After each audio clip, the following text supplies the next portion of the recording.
So I recently saw a video by Christian apologist Randall Rouser addressing one of my favorite arguments for atheism, which is if we're supposed to have free will in heaven and exist in heaven for eternity, why wouldn't God just create us perfect from the get-go?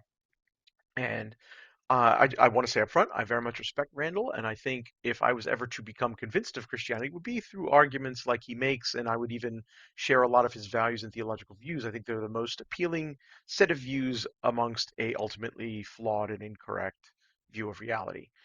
So that aside, I think what his answer to the problem of why weren't we just created in heaven from the get-go is that he says that there is inherent value in going through development. The analogy he uses is to say that there's two ways to the top of a mountain. You could be dropped off by, say, a helicopter, or you could climb the mountain, and there is inherent value in going through the effort of scaling the mountain.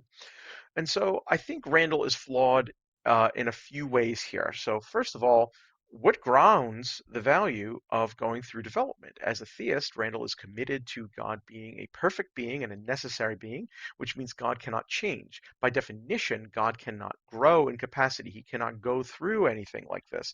And his nature is supposed to ground all values, right? So if his nature grounds all values, but God can't go through any kind of development because he starts off perfect for all of existence, what makes it so valuable to go through development? As a matter of fact, if I was to put on the repulsive title of atheist Frank Turek, I might say something like Randall's view only makes sense if he borrows from the atheistic worldview. Something like he needs to sit on David Hume's lap in order to slap him in the face. That is because we live in an actual world which I think is atheistic. And the only way that we get capabilities and get new strength or whatever is to go through a development, right? It's almost impossible to, you have to think of weird counterexamples to say where I don't go through some kind of a painful training process to get better at something. No pain, no gain sort of a thing.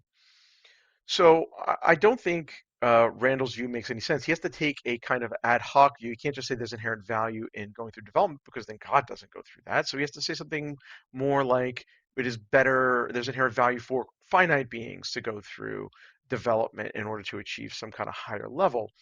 I think that's, you know, basically ad hoc, and it doesn't particularly work well because even if I somehow granted it, he's ignoring the costs, or at least papering over it, because it's not just, well, would you rather get to the top of a mountain by climbing it or going via helicopter? It's, would you rather go via helicopter or climb it, but when you get to the summit, your leg's going to be broken, or we have to cut your leg off. Or even worse, you can get to the top of the mountain, maybe with a broken leg, but babies have to die of cancer. Billions of babies have to die for cancer. At what point do you just be like, where's the helicopter? Right? So, he says God has morally sufficient reasons because there's inherent value to create us flawed and make us go through this developmental period.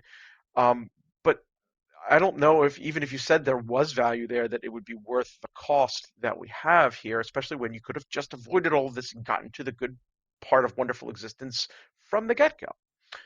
So that's my semi-quick response to Randall's very quick apologetic. Admittedly, his short video that I'm linking in the description is meant to be a 1 minute thing. I just wanted to give sort of my own kind of a quickish response to it. Thanks for watching.